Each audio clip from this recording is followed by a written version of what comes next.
Hi, my name is Dover, Ben Dover, and I'll be your host tonight. First off, let's get one thing straight. I'm your host tonight because we drew straws, I picked the long one and lost, so here I am. You don't like it?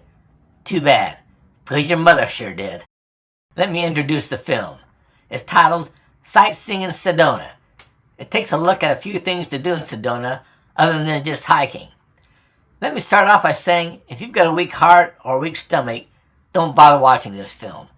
Your best bet is to turn it off and leave the room. But if you think you got what it takes, let me warn you.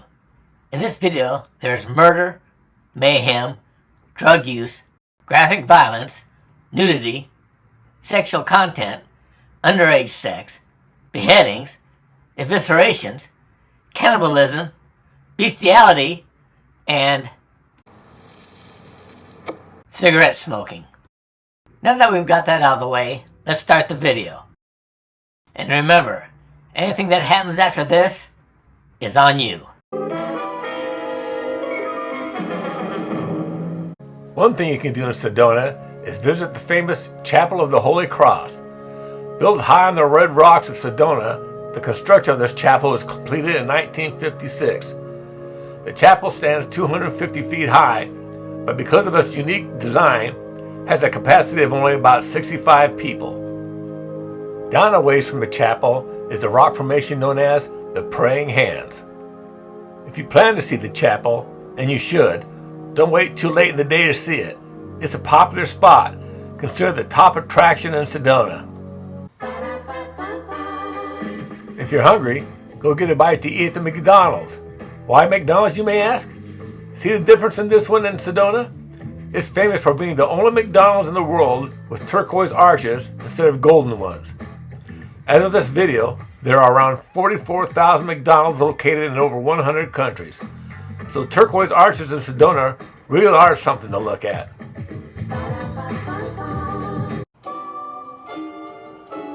Here's a place I got a kick out of, Sun Silver West. It advertises itself as the finest Western and traditional art. It's jam-packed with just about everything and anything you would ever want. I mean, come on!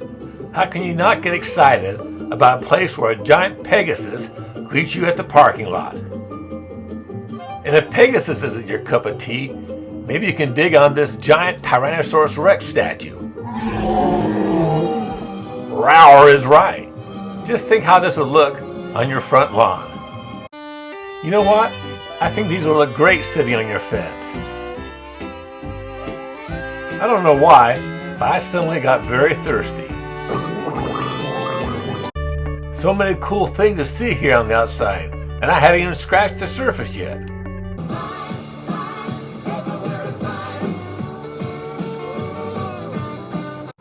I wonder if they come as a package. Does anyone else feel like they're in darkest Africa?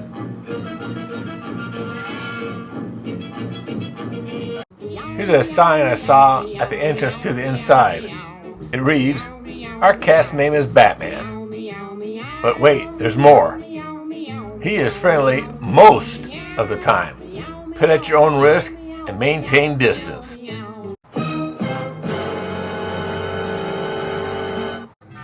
What do you say we take a look inside? The chief greets you at the door. You're going to look me in the face and tell me that wouldn't look good at your house? It's a hodgepodge of collectible stuff. Somebody needs a hug. Hold on, what have we got here?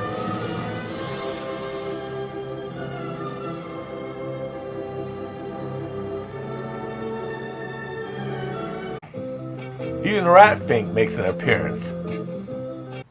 You know, if you can't find what you want here, you're just not trying.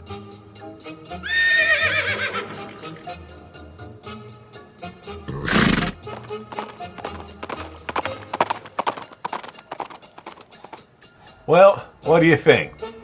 Enough window shopping. Let's head on to another Sedona non-hiking site. Next up is a visit to the Amitabha Stupa and Peace Park. Oh, I hope I pronounced that right. Although it's not as well known as the Chapel of Holy Cross in Sedona, many people come here daily to relax, meditate, and pray. Walking up on the trail to the main area, you pass by many prayer flags.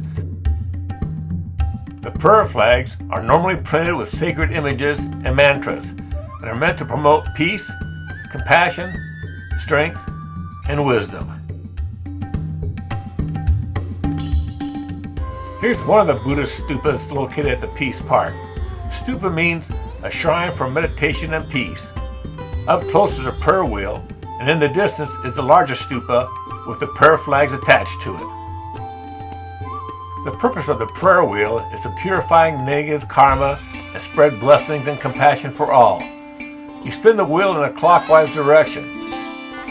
You'd better believe I spun that prayer wheel. In fact, I spun more than just one. I figured I had a lot of negative karma to get rid of. Like that Albert King song, sometimes I just felt like I was born under a bad sign.